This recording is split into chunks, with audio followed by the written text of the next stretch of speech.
One of the designs of this cruise was to sample in different regions of the subtropical ocean gyres that have different chemical properties.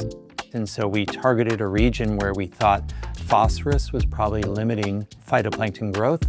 And then we went to a station where we had seen by satellite imagery a large phytoplankton bloom. And when we got to that region, we discovered that in fact the bloom was in the decay phase. The cells were dying, and so we got to study the decomposition processes intensively at that site. Parte del desafío es que estamos trabajando con procesos que no podemos ver. A medida que vamos descendiendo en la columna de agua, si bien empezamos a tener menos luz, llegamos a profundidades donde el fitoplancton encuentra nutrientes que le sirven para crecer en esas condiciones.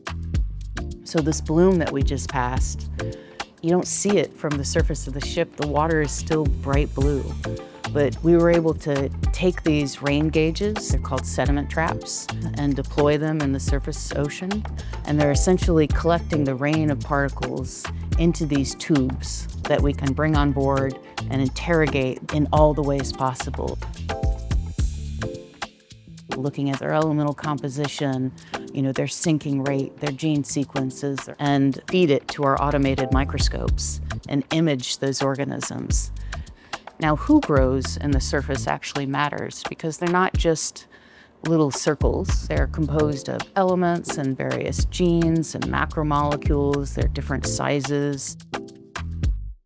And it turns out that as they die, they move elements, carbon and nitrogen and phosphorus, from the surface ocean to the deep ocean, essentially fuel and compost for the next generations of phytoplankton on the surface. So when you look at us just putting water onto filters, it's an incredible diversity of information that we're able to get. Microbes, like truly things that are invisible, impact ocean basins, huge swaths of our planet.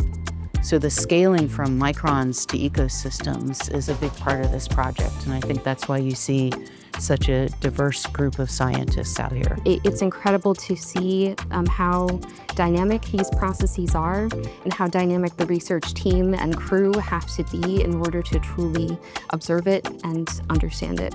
The ocean contains a myriad of different types of biological, geological, physical, chemical processes that together are evolving and moving and storing nutrients and carbons across a variety of scales. This inspired OPI, or the Ocean Biogeochemistry Virtual Institute, which is a partnership between Schmidt Sciences and the Schmidt Ocean Institute. It's a global collaboration that is supporting 5 different research projects that are taking complementary approaches to figure out how all of these different ocean processes influence carbon cycling and ecosystem resilience in the years to come. What we do on land is inextricably linked to what happens in the ocean. It is clear that the ocean has absorbed 1/3 of the carbon we've released, revealing processes we are only just beginning to understand.